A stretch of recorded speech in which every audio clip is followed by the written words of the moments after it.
आकाशवाणी मध्य प्रदेश से प्रस्तुत हैं प्रादेशिक समाचार।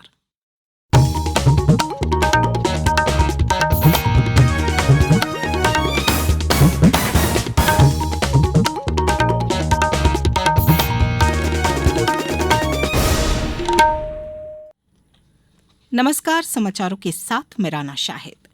प्रधानमंत्री नरेंद्र मोदी ने आज तिरुअनंतपुरम में गहरे पानी के बहुउद्देश्य अंतर्राष्ट्रीय सीपोर्ट विरिंगयम बंदरगाह का उद्घाटन किया। यह भारत का पहला अर्ध स्वचालित बंदरगाह है।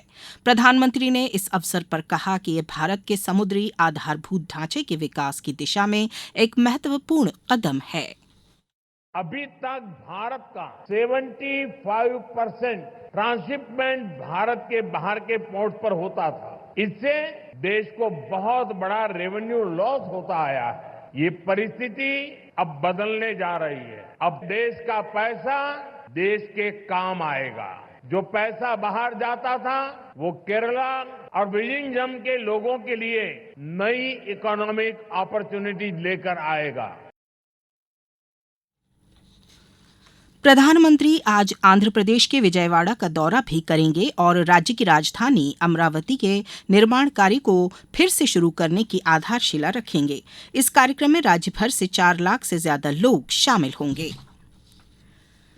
खंडवा के एकात्म धाम ओंकारेश्वर में आज आचार्य शंकर प्रकटोत्सव मनाया जा रहा है। इस कार्यक्रम के मुख्य अतिथि मुख्यमंत्री डॉ मोहन यादव हैं, जबकि अध्यक्षता स्वामी अवधेशानंद गिरी ने की। इस अवसर पर मुख्यमंत्री डॉ मोहन यादव ने कहा कि शंकराचार्य जैसे उच्चतम शिखर वाले व्यक्ति भी शमशान गृह में तैनात एक व्यक्ति को अपना गुरु मानना हमारी महान सनातन परंपरा का परिचायक है।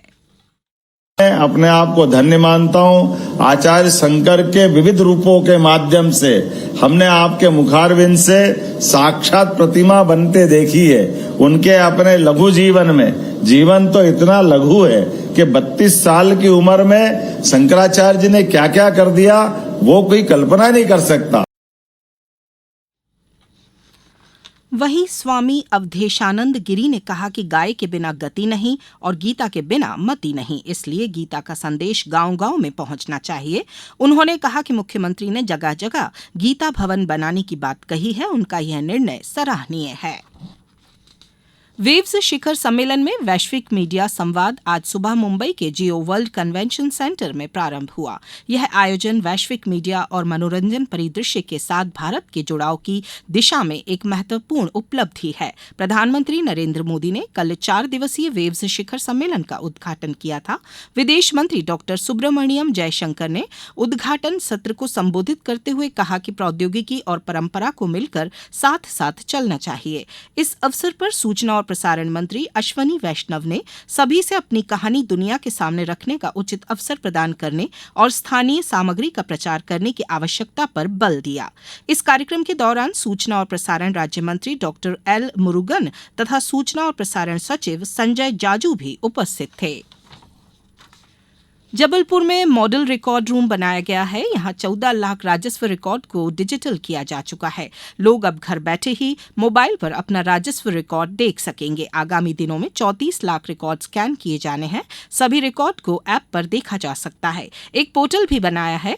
कौन सा रिकॉर्ड कहां, किस अलमारी और कौन से डिब्बों में है, सारी जानकारी ऑनलाइन है। मुख्यमंत्री डॉ मोहन यादव ने कल इस मॉडल रिकॉर्ड रूम का उद्घाटन किया।